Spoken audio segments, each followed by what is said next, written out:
はい。あ、そうだ。高校生の時、いや、16歳なんですけど。何回やるんだ。高校の隣の席に座ってたギャルが最高だったって話していい？この話といつかやりたくて、いつ話そうかなって思ってたんですけど、別に大したことはないんですけど、私がギャル好きだよっていう話なんですけど、なんか私のクラスね、一応、どうしようかな。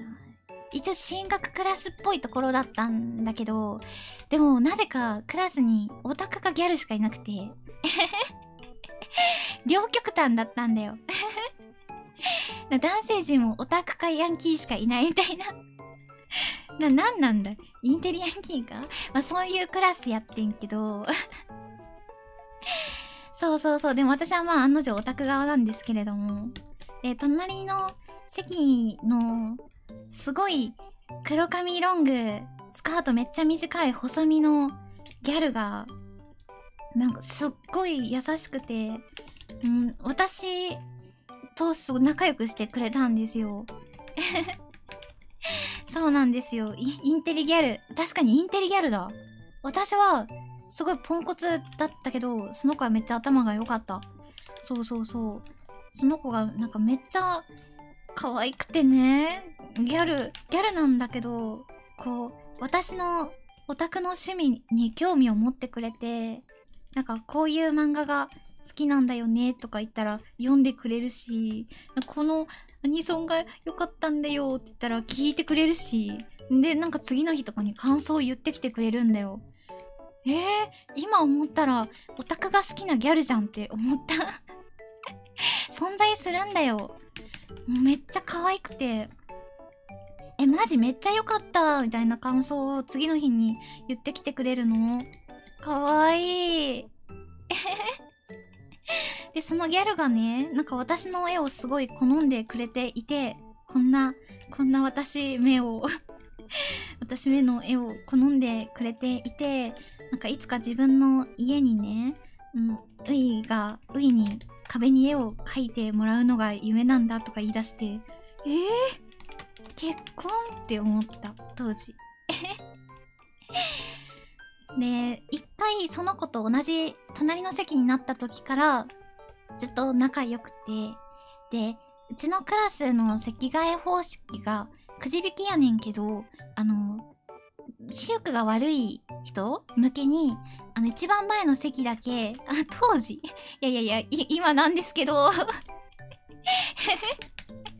なんですけど、そうそう、で、くじ引き方式で、席替えを決めてたんだけど、視力の悪い人のために、一番前の席だけ希望制だったんだよ。まあ、普通みんな一番前の席なりたくないやん。でも私とそのギャルがどうしても隣の席でいたくて、二人で、じゃあ一番前の席、希望しよっかって言って、二人でずっと、3年間ぐらいずっと一番前の席で3年間、そっか、高校は3年か。もう実質ずっと一番前の、教託のど真ん前の席で二人で座っていた。一方、しぐれの視力は 1.5。目悪い人ごめん。でも私はそのギャルと隣に座りたかったんや。っ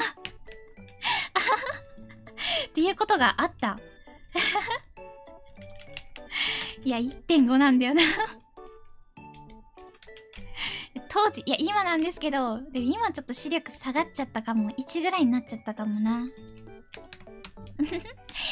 で、そのギャルさ、すごい、スキンシップが激しいんだよ。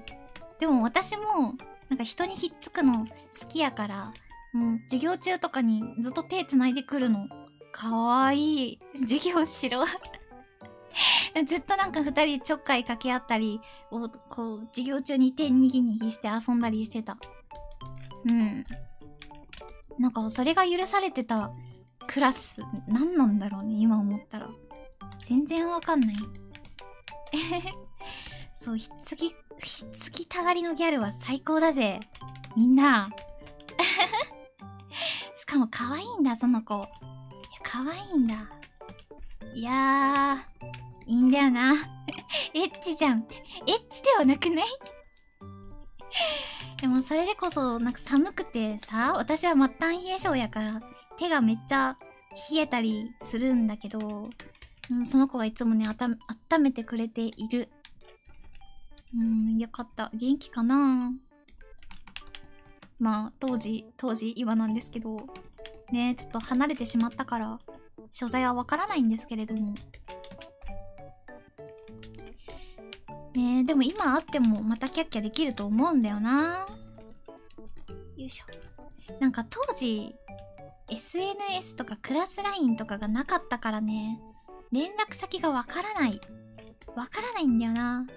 メールも私変わっちゃってるから連絡の取りようがないんだよな。そっか、Facebook か。その手があったか。同窓会、今でも私に壁に絵描かしてくれるかな。どうだろう。よいしょ。当時ね、今なんですけど、今ですけど、当時はね、Twitter 一瞬で矛盾するのやめろ。昔、違う、その時、Twitter も一応あったし、なんならしぐれるいは、その時もしぐれるいをしてたんだけど、してたけど、なんか、なんだろう、当時 Twitter はオタクしかしていなかった気がするんですよね。そうなの、プロになったよ。やるちゃん、しぐれういプロになったよ。プロなのかな。なんかよくわかんない活動してるけど元気だよ。元気してる？